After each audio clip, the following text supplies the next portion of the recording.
Assalamualaikum warahmatullahi wabarakatuh. Perkenalkan, nama saya Putri Diah Pitaloka, mahasiswa PPG Prajabatan 2023, Program Studi Pendidikan Ilmu Pengetahuan Alam Universitas Jember.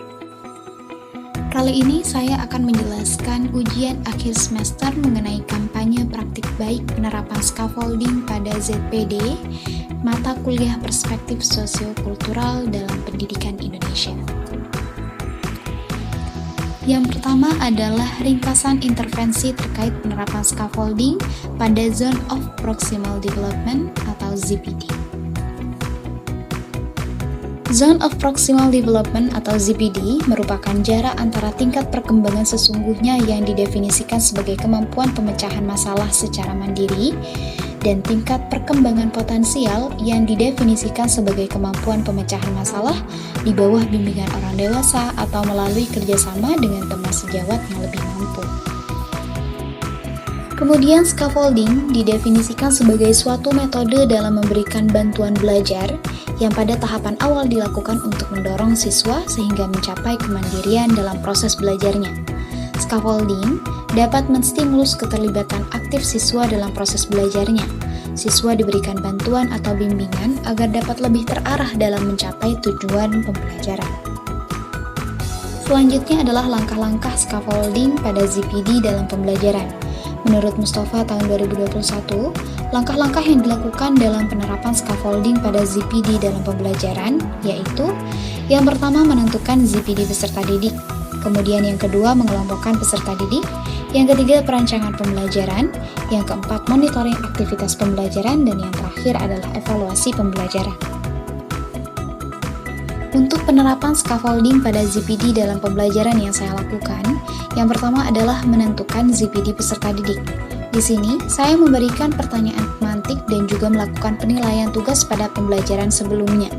Kemudian yang kedua adalah mengelompokkan peserta didik.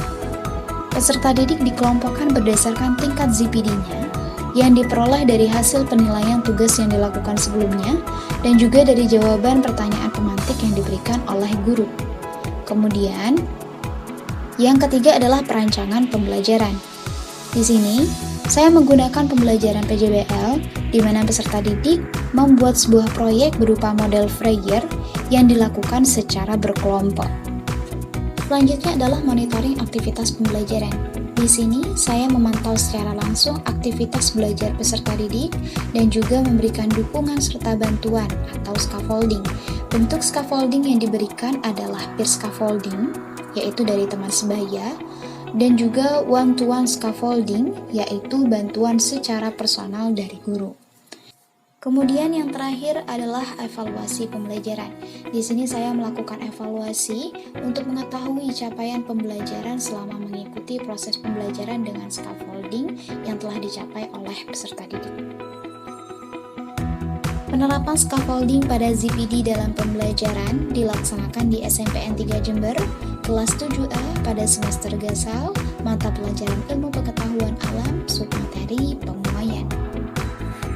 Berikut ini merupakan dokumentasi praktik baik penerapan scaffolding pada ZPD dalam pembelajaran yang telah dilaksanakan, mulai dari kegiatan penentuan ZPD peserta didik, pengelompokan peserta didik, perancangan pembelajaran, monitoring aktivitas pembelajaran, hingga evaluasi dan refleksi pembelajaran.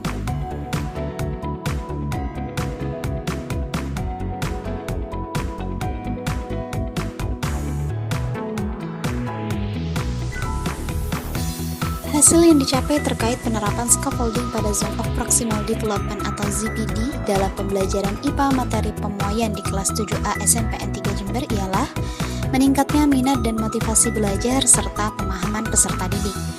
Peningkatan terjadi karena adanya bimbingan atau scaffolding dari guru dan juga tutor sebaya yang lebih kompeten di tiap kelompok. Hal tersebut dapat dilihat dari hasil evaluasi asesmen formatif berupa unjuk kinerja keterampilan dan tes berupa kuis serta dari kegiatan refleksi yang dilakukan di akhir pembelajaran. Dengan penerapan scaffolding dari guru dan juga tutor sebaya dalam tiap kelompok, peserta didik mampu menyelesaikan proyek yang diberikan dengan baik dan tepat waktu. Hasil yang diperoleh dari penerapan scaffolding ini Selaras dengan hasil penelitian yang dilakukan oleh Ida Nursanti pada tahun 2022 yang menyatakan bahwa penerapan scaffolding dapat meningkatkan hasil belajar kelas 11 IPA 2 yang dapat dilihat dari respon positif yang diberikan oleh peserta didik berupa keaktifan dan hasil nilai belajar peserta didik yang meningkat. Selanjutnya, pembelajaran dan replikasi terkait penerapan scaffolding pada Zone of Proximal Development atau ZPD. Penerapan scaffolding pada ZPD dalam pembelajaran dapat meningkatkan keterampilan dan pemahaman peserta didik, sehingga hal tersebut dapat membantu peserta didik dalam mencapai tujuan pembelajaran. Penerapan scaffolding pada ZPD juga mampu memenuhi kebutuhan belajar peserta didik dengan tingkat kemampuan dan juga gaya belajar yang berbeda-beda. Guru dapat merancang pembelajaran yang kreatif yang disesuaikan dengan gaya belajar peserta didik, misalnya menyediakan video pembelajaran, menggunakan lagu-lagu tentang materi yang dipelajari dan juga memanfaatkan lingkungan sekitar sebagai alat bantu dalam menunjang pembelajaran. Berdasarkan hasil penerapan scaffolding yang telah dilakukan, dapat disimpulkan bahwa penerapan scaffolding pada ZPD mampu menciptakan lingkungan belajar yang mendukung pertumbuhan dan perkembangan peserta didik dengan memberikan dukungan yang sesuai dengan tingkat kesiapan mereka. Diharapkan, implementasi scaffolding ini dapat dijadikan sebagai salah satu alternatif metode pembelajaran yang diterapkan oleh guru dalam meningkatkan hasil belajar yang lebih baik. Berikut ini merupakan berbagai referensi yang saya gunakan dalam pelaksanaan kampanye praktik baik terkait penerapan scaffolding pada ZPD dalam pembelajaran. Semoga informasi yang saya sampaikan dapat bermanfaat untuk kita semua. Terima kasih. Wassalamualaikum warahmatullahi wabarakatuh.